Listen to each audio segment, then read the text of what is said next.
আসসালামু আলাইকুম ওয়া রাহমাতুল্লাহি ওয়া বারাকাতুহু। আউযু বিল্লাহি মিনাশ শাইতানির রাজিম।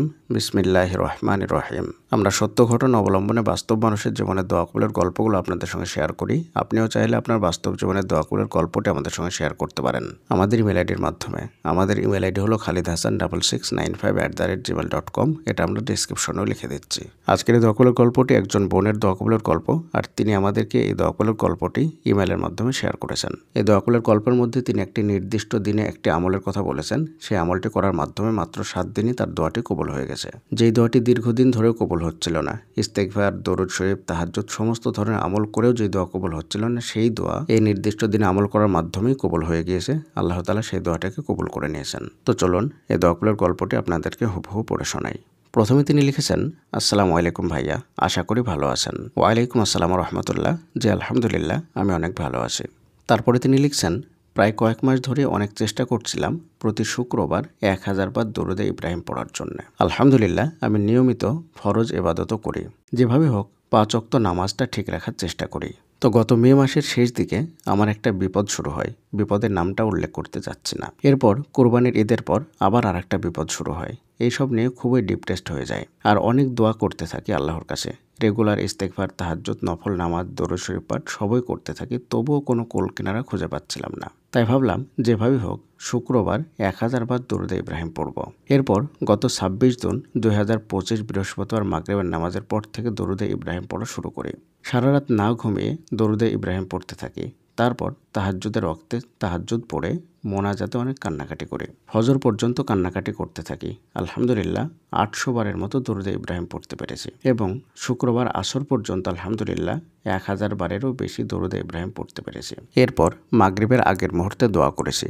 শুক্রবার মাগরিবের আগের মুহূর্তে যে সময় দোয়া করলে দোয়া কবুলের কথা বলা হয়েছে সে সময়, অর্থাৎ আমরা সকলেই জানি যে শুক্রবার আসরের পর থেকে নিয়ে মাগরিব পর্যন্ত এই মধ্যবর্তী সময় দোয়া কবুল হয়, বিশেষ করে মাগরিবের আগ মুহূর্তে। তো যাই হোক, তারপরে তিনি লিখছেন, মোনাজাত করি আর আল্লাহর কাছে অনেক অনেক কান্নাকাটি করি। তবে মোনাজাতে আমার বিপদের পাশাপাশি পৃথিবীর সবার জন্যই দোয়া করি এবং আলহামদুলিল্লাহ আল্লাহর অশেষ মেহেরবানিতে গতকাল বৃহস্পতিবার আমার প্রথম বিপদটাও কেটে যায়। আমি দেখলাম যে গত শুক্রবারের তুলনায় 4 জুলাই 2025 শুক্রবারে আমার জীবন কেমন পরিবর্তন হয়ে গেল। আলহামদুলিল্লাহ মাত্র 7 দিনের মধ্যেই আল্লাহ আমাকে আমার বিপদ থেকে রক্ষা করলো। আমি আমার মহান আল্লাহর শুকরিয়া আদায় করে শেষ করতে পারবো না। তাই আমি বলবো, আপনাদের যে কোনো চাওয়া আল্লাহর কাছে চান আর যে কোনো হালাল হাজত পূরণের জন্য প্রতি শুক্রবার কষ্ট করে হলো দরুদ ইব্রাহিম পাঠ করুন। কারণ হাদিসের মধ্যে বলা হয়েছে শুক্রবার বেশি বেশি করে দরুদ শরীফ পাঠ করার জন্য। আর একটি কথা, আপনাকে অবশ্যই আল্লাহর জন্যে ফরজ নামাজ পড়তেই হবে, কারণ ফরজ ইবাদত ছাড়া নফলের কোনো গুরুত্ব নেই। আর আরেকটা কথা, 1000 বার পড়বেন নাকি 100 বার পড়বেন, সংখ্যা কোনো ম্যাটার করে না। আপনি আল্লাহর উপর ভরসা রেখে মনোযোগ দিয়ে হালাল নিয়তে যে আমলই করেন সেটাই আল্লাহ তাআলা কবুল করবে। আরও কিছু কথা বলি, সেটি হলো দোয়া কবুলে দেরি হলে হতাশ হবেন না, কারণ আল্লাহর কাছে যার ডাক ভালো লাগে আল্লাহ তার ডাক আরও শোনার জন্য তার দোয়া একটু দেরিতেই কবুল করেন। আমিও প্রায় হতাশ হয়ে যাচ্ছিলাম, কিন্তু শেষ মুহূর্তে আল্লাহ আমার হতাশা দূর করার জন্য আমার অপেক্ষা শেষ করে দিয়ে আমার দোয়াটা কবুল করেছেন। প্রিয়দিনী ভাই এবং বোনেরা, দোয়া কবুলের গল্পটি এ পর্যন্তই। এই দোয়া কবুলের গল্পের মধ্যে তিনি বলেছেন শুক্রবারে দরুদ শরীফ পাঠ করার জন্যে।